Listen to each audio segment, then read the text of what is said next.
All my life, I wanted to be Jon Stark. Say the word and you will be. But I have to refuse you. I'm Lord Commander of the Night's Watch. My place is here. You saved us from Mance Rayder's army. We will never forget that. The Night's Watch can't continue to feed your men and the wildling prisoners indefinitely. We march on Winterfell within the fortnight, before the snows trap us here. Or you could see if this Torment fella's more willing to compromise than Mance ever was. I assume the brothers of the Night's Watch would rather see the wildlings dead. Most of the brothers, yes. You have many enemies in Castle Black. Have you considered sending Alistair Thorne elsewhere? I heard it was best to keep your enemies close. Whoever said that didn't have many enemies. He believes in you. I'm sorry I disappointed him.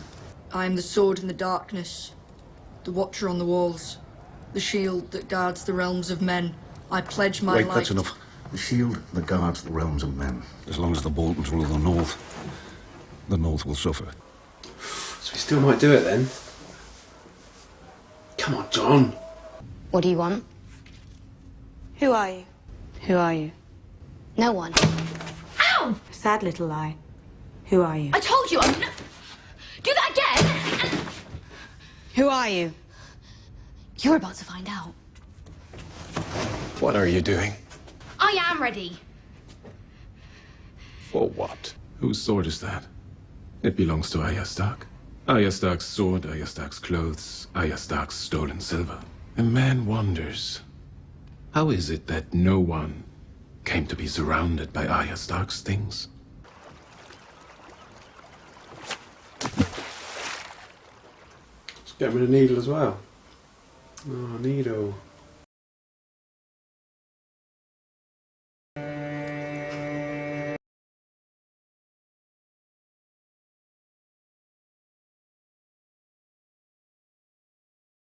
Gonna know probably. Oh, I'm so uncomfortable with this storyline now. Oh my god, yes! God, I've forgotten about that. Ah. Lady Sansa, welcome. Lord Bolton. It's an honor to meet you, my lady. Ooh. She's not gonna be happy. Thank you. Oh, she's gonna see Theon, isn't she? Oh my god. The North remembers. Sir Alistair, you proved your valor many times over while defending the wall from the wildling attack. I name you First Ranger. Lord Janis, I'm giving you command of Greyguard. Greyguard is a ruin. Yes, the fort is in a sorry state. Restore it as best you can. First build a yard that can spare 10 of I was charged with the defense of King's Landing when you were soiling your swaddling clothes. Keep your ruin. That was a command. Not... I will not go meekly off to freeze and die.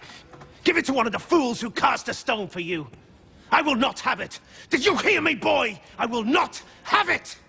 Are you refusing to obey my order? You can stick your order up your bastard arse. Take Lord Janis outside.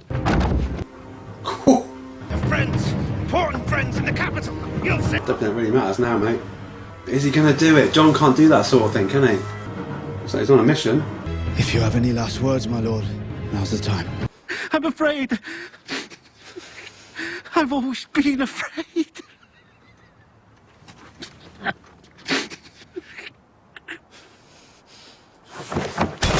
Whoa!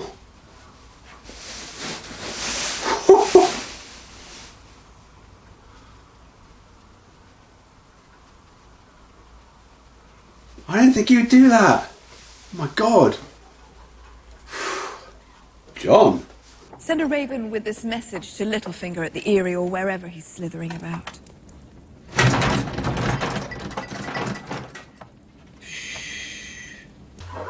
The hell?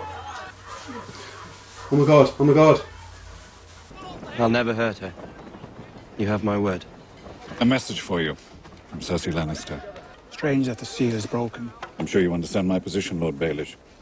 If you receive word in the night from the Queen Mother, it does make me question our new alliance. The Eyrie is mine.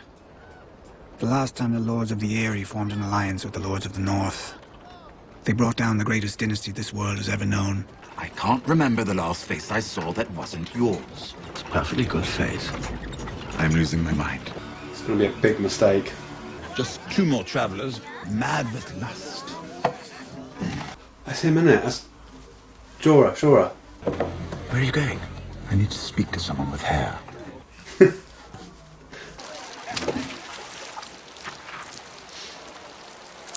No need to worry. It's just... Oh. Thought you were someone else. Made some kind of mistake. Why don't you tell me what you think you're doing, and then... I'm taking you to the Queen.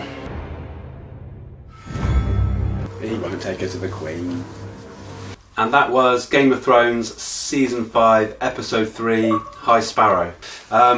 Yeah, the episodes are getting better and better now. I knew they would. So we saw Tom and Marion and Marjorie, which suddenly happened out of the blue. I didn't see that happening. And you could just see Cersei's face as they were kissing. Oh my god, if looks could kill. And so now Marge is starting to weave her little manipulation on him now to try and get rid of Cersei. It's a very dangerous game to play, poking a snake, because I'll tell you what, Cersei's onto it straight away. She knew as soon as Tommen was saying things to her about going back to Castle Rock, you could see she knew exactly what had happened, that Marjorie had probably was manipulating him. And Cersei then later on went to see her when she was kind of with all her sort of friends, or bridesmaids sort of friends and stuff. And again, there was such a tense scene. You can see them, they're bouncing off each other, they're playing each other. And Cersei did sort of walk off, but now I'm really worried now about Marge, because Cersei's face when she left, she's got it in for Marge now. And yeah, I'm really feeling for Marge now. I don't know how much longer she's going to be in it, to be honest. Cersei's, she's a nasty piece of work. You don't want to get on the wrong side of her. And like I said, she's really poking the hornet's nest right now. Not good. And we saw Littlefinger and Sansa arrive at Moat Cailin. And as soon as she saw it, Sansa clicked as to what was going on. And Littlefinger's plan all along was basically to marry Sansa to Ramsay Bolton, which again came completely out of the blue. That's a really messed up plan. And Littlefinger was trying to sort of sell it to her that she could get her, if she was to marry Ramsay, she could get her revenge on Lord Bolton for obviously killing Robb. And it worked. I think she kind of, her face changed, and she probably thought, yeah, I can get some revenge here. But God, this storyline is so twisted, because of course now you've got to throw in Reek as well. And he saw her walking around and instantly freaked out. They're bound to see each other, because if they do marry, I mean, Reek is Ramsay's little toy, isn't he? He's like a pet. I don't know whether he's forgotten the fact that they're going to see each other. I'm not sure. But that's oh my God, that's going to be such a tense scene when they do see each other. Oh my God, I don't know if I can cope. But yeah, obviously Lord Bolton's idea was that rather than try and scare everyone in the north, marrying a Stark would be the best bet. And it kind of ties on with what's going on at the Wall at the moment, with Stannis is trying to sort of get Jon on his side again, to get the north to go on his side, and that's why he wanted to call him Jon Stark. But now Jon's refused him, because now he's been voted leader of the Night's Watch.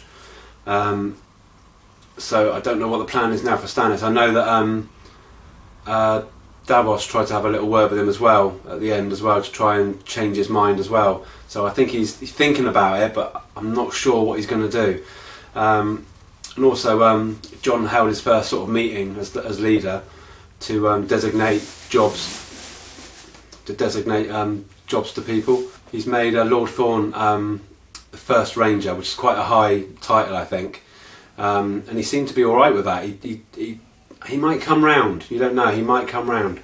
He also gave that horrible Slint guy a job to restore, I think, one of the other castles along the wall, and he was having none of that. He insulted Jon. He said, "You can forget it. I'm not doing it." He even called him a bastard as well. And so Jon took him outside, put his head on the block, and I didn't think he was going to go through with it, because Slint started to cry, basically, admitting that he's scared of everything and that he's so sorry for everything he's ever done, blah blah blah. And then Jon just took his head straight off, and I was absolutely shocked that he did that, because that's not like Jon at all. But I think it's a good thing. He's showing his leadership now. He's showing his strength. Even Stannis kind of nodded his head that he did the right thing there, because Jon from a couple of years ago probably wouldn't have gone through with it. But he seems to be, I don't know, he's manning up a bit now. So I'm very excited about the whole story at the Wall now, where that's going to go. We saw Arya inside the House of the Black and White, sweeping the floors, and Arya being Arya, she'd had enough of that. She'd been doing it for days, so she sort of confronted Jaqen H'ghar. But I don't think that he thought that she's quite ready yet to sort of learn everything that he knows. And you saw a clip of him helping this kind of this quite sick-looking man some water from this giant sort of well thing in the middle of the room. And then in a few minutes, the guy just lies down and dies. So I'm not sure if it was the water that did that, or if he was dying anyway. I'm not really sure. So I guess we'll find out in the next sort of couple of episodes. Arya also had a confrontation with one of the other girls that works there. She actually started hitting her with a stick and all sorts, you know. And Arya went to grab Needle underneath the blanket, but Jaqen H'ghar sort of walked in and basically said to her, you know, you can't say you're no one if you've still got all these belongings of Arya Stark with you. He said your clothes are all Arya Stark, the sword, the silver, everything. So she made a big decision and went out to like the river and threw everything that she owned into the river. But she didn't throw away Needle, and she actually buried it somewhere. So I dare say at some point that's going to be used again, definitely. And finally, we're at Volantis. Tyrion had enough of being in that box and couldn't handle it anymore. Some funny lines coming back again, and so Varys reluctantly stopped, and they got out of because I think Tyrion just said he wanted to see someone with hair. He was like, he'd had enough of just looking at Varys's face, so he went to like a local whorehouse, and the popular thing is for all the whores to dress up as Daenerys, which is quite funny. And who was sat in the corner? But the guy I don't know how to pronounce his name. Jorah was there. Is that his name? Yeah, I think that's his name.